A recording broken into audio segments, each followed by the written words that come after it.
sorte d'égocentrisme.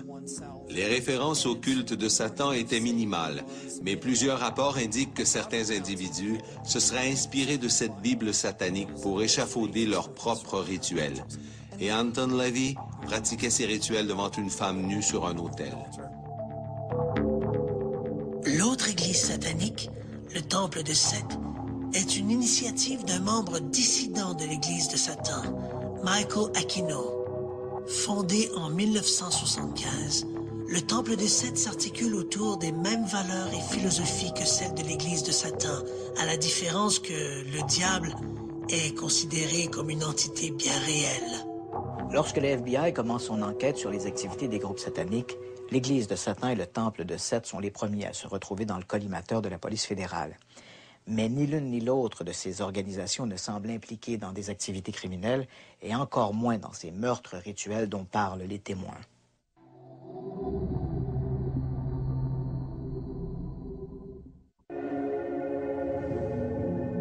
En janvier 1992, Kenneth Lanning publie son rapport. Le document est dévastateur pour les fondamentalistes. La menace satanique y est décrite comme une tempête dans un verre d'eau.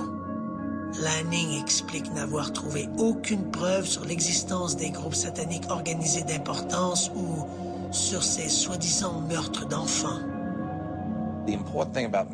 Dans plusieurs de ces cas, l'important n'est pas simplement l'absence d'indices. C'est l'absence d'indices alors qu'il aurait dû y avoir des indices. Parce que dans plusieurs de ces cas, les gens prétendent qu'il y a eu des meurtres multiples, du sang, des fluides corporels, des enfants torturés, des photographies. Enfin, toute une série de trucs dont il n'est pas si facile de se débarrasser. La plupart des gens ne se rendent pas compte à quel point il est difficile de se débarrasser d'un cadavre. Adolf Hitler n'a eu aucun problème à assassiner 6 millions de personnes. Son vrai problème consistait à se débarrasser de tous ses corps. Alors, quand vient le temps de se débarrasser d'un corps, les gens ne comprennent pas qu'on ne peut pas simplement allumer un feu et y jeter le cadavre. Ça n'élimine pas le problème. Vous aurez un cadavre calciné, mais il sera toujours là. Dans la plupart de ces cas où les gens parlent de meurtre, une bonne équipe d'analyse en scène de crime peut retourner sur les lieux et trouver des indices de ces meurtres. Dans tous les cas où j'ai été impliqué, lorsque la police a fait son travail, elle n'a trouvé aucun indice pouvant mener à une preuve concluante. Dans son rapport, l'agent Lanning explique que les groupes sataniques ne sont, pour la plupart, que des groupuscules composés de quelques adeptes. Des groupes indépendants les uns des autres, sans aucune ramification et tout à fait désorganisés. Lorsqu'on fait l'inventaire de tous ces cultes-là, à la fin, il ne nous reste plus grand-chose. Et la seule chose qui nous reste de cultes sataniques, ce sont des cultes qui sont pratiqués par des jeunes délinquants qui consomment des drogues hallucinogènes, particulièrement le LSD, et qui vont mettre en place des rituels sataniques lors de tripes hallucinogènes. Donc, on ne pourrait pas parler d'un satanisme où il y a une certaine continuité, mais d'événements épisodiques de satanisme dans le cadre de petits rituels sous l'effet de drogues hallucinogènes par des jeunes délinquants. Ce qui faisait dire à mon collègue Bassimoun Trovigny, qui est dans la chute de sa communication sur ce dossier-là, disait, hein, nous étions à la recherche des princes des ténèbres, nous n'avons trouvé que de pauvres diables, disait-il. Si certains crimes, explique Lanning, semblent en effet porter la marque du diable, ceux-ci sont généralement le fruit d'individus solitaires, désaxés et souvent plus motivés par la haine et la vengeance que par un réel désir de plaire au maître des enfers. Si le rapport de Kenneth Lanning replace le phénomène des sectes sataniques dans une perspective plus réaliste, l'impact de ces groupuscules sur leurs adeptes n'en reste pas moins dévastateur. Perspective plus réaliste, l'impact de ces groupuscules sur leurs adeptes n'en reste pas moins dévastateur. Le docteur Stephen Kent de l'Université de l'Alberta connaît bien le dossier. Au cours des dernières années, il a collaboré avec les autorités dans plusieurs affaires de culte satanique. Dans les cas où j'ai directement participé à l'enquête avec la police, nous n'avons jamais eu suffisamment d'indices pour porter des accusations. Dans certains cas, toutefois, il y avait un certain niveau d'indice, à tout le moins suffisant pour confirmer certains témoignages. Le plus bas niveau est le témoignage personnel, la personne qui dit « Voici ce qui m'est arrivé ». Mais parce que les témoignages ne sont pas fiables, il y a beaucoup de recherches qui sont basées sur la mémoire des témoins. Nous savons que la mémoire est un outil parfois déficient. Beaucoup de difficultés sont rattachées au processus de perception, de stockage, puis de réactivation et d'interprétation des souvenirs.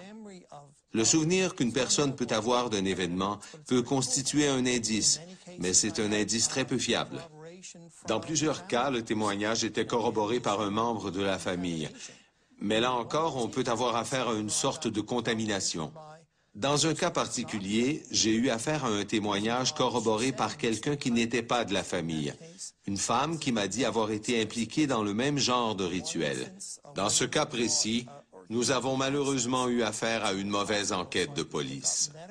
Mais la femme m'a donné accès à son dossier médical, de sorte que j'ai pu voir des photographies médicales de brûlures qu'on lui avait faites sur le col de l'utérus, qu'elle prétendait avoir été faites par un leader satanique.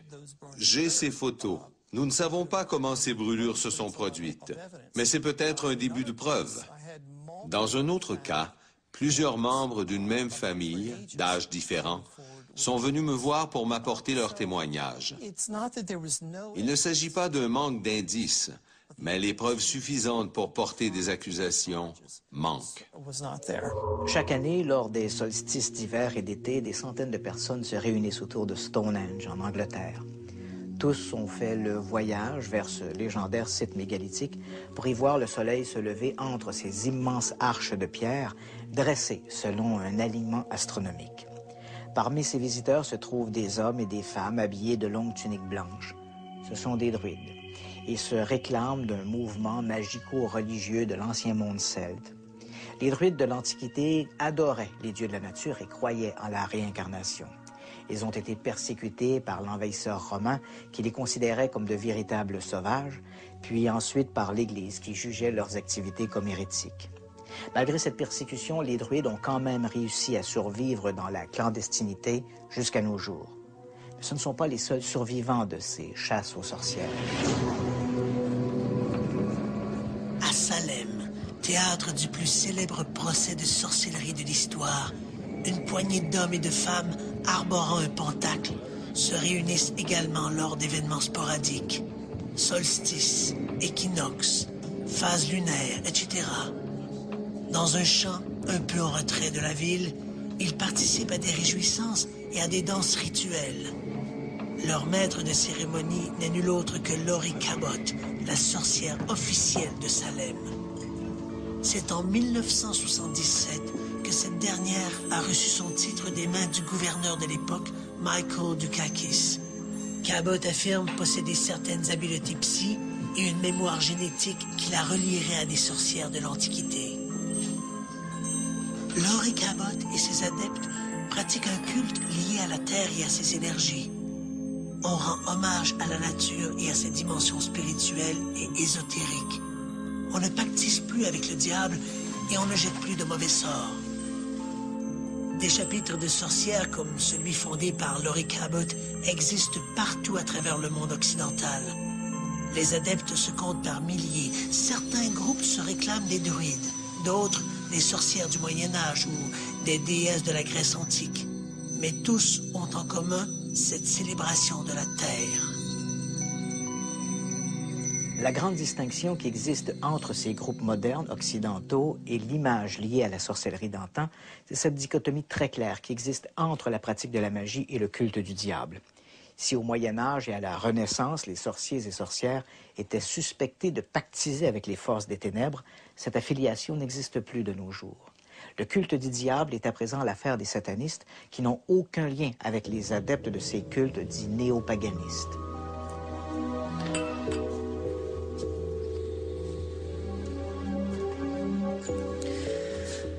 La sortie de films comme Harry Potter ou Le Seigneur des Anneaux ont ravivé un certain intérêt pour la sorcellerie et la magie. De toute évidence, pour les amateurs, la fiction et la réalité sont deux choses tout à fait différentes. La sorcellerie d'aujourd'hui n'a rien à voir avec la sorcellerie du Moyen Âge ou celle entretenue par le cinéma. Dans le langage des experts, on préfère parler de paganisme ou de néopaganisme plutôt que de sorcellerie. Incidemment, ces sorcières et sorciers contemporains ne parlent plus de sorcellerie, un terme beaucoup trop stigmatisé par l'histoire, mais de Wicca, un vieux terme anglais. Les adeptes eux-mêmes préfèrent se redéfinir comme des Wiccans plutôt que comme des sorciers et sorcières. Le Wicca, d'après ce que nous comprenons, s'inspire des religions pré-chrétiennes des îles britanniques. C'est un culte polythéiste avec de nombreux dieux et déesses plutôt qu'un seul dieu avec un D majuscule et qui porte le numéro 1. Et on comprend qu'il y a une révérence pour la nature, pas nécessairement une adoration. Dans certains cas, oui, parfois non.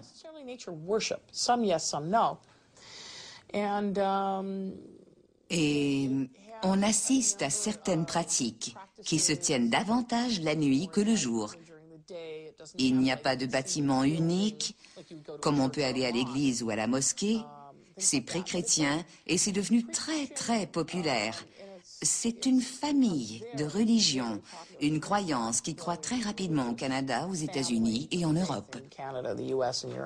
La Wicca, c'est aussi tout ce folklore des potions magiques et des filtres d'amour. Uniquement ces dernières années, on a vu se multiplier une quantité incroyable de livres et de guides de magie blanche. Toutes ces publications nous offrent une foule de recettes pour séduire l'être aimé, pour chasser les indésirables ou même pour favoriser la chance. Il est à peu près impossible de retracer les origines du mouvement moderne de la Wicca.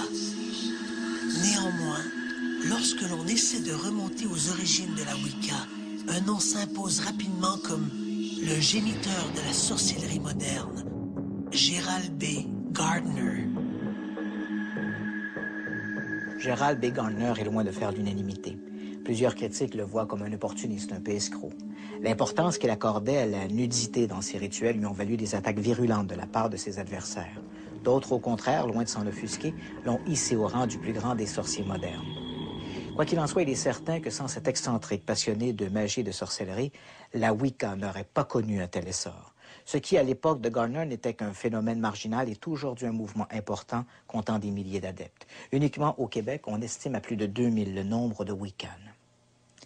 Magie, sorcellerie et satanisme, trois mots qui, a priori, ne servent qu'à définir cette volonté humaine de pouvoir contrôler des forces obscures pour s'assurer d'une ascendance sur l'autre et sur son propre destin. Un mélange de superstition et de religion.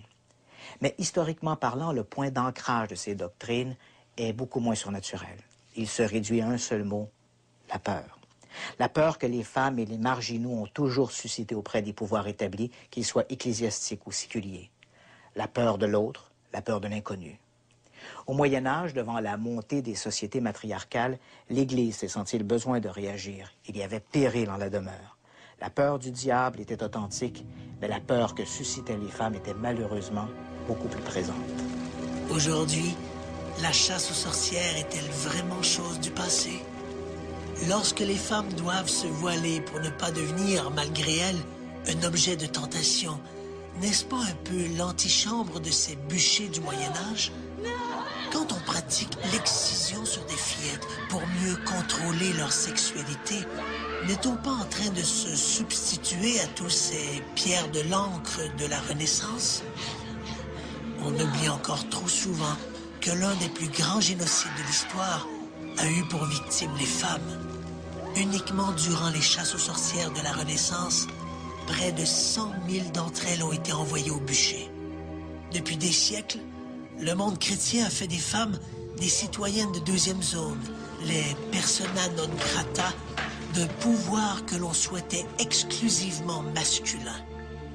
Aujourd'hui, des mouvements comme la Wicca leur redonnent cette place qui leur revient dans l'évolution spirituelle de l'humanité. Mais c'est encore si peu. L'Église a fait du diable son ennemi public numéro 1. La société, les désaxés, les terroristes, l'ont utilisé pour justifier leurs actions. Mais le diable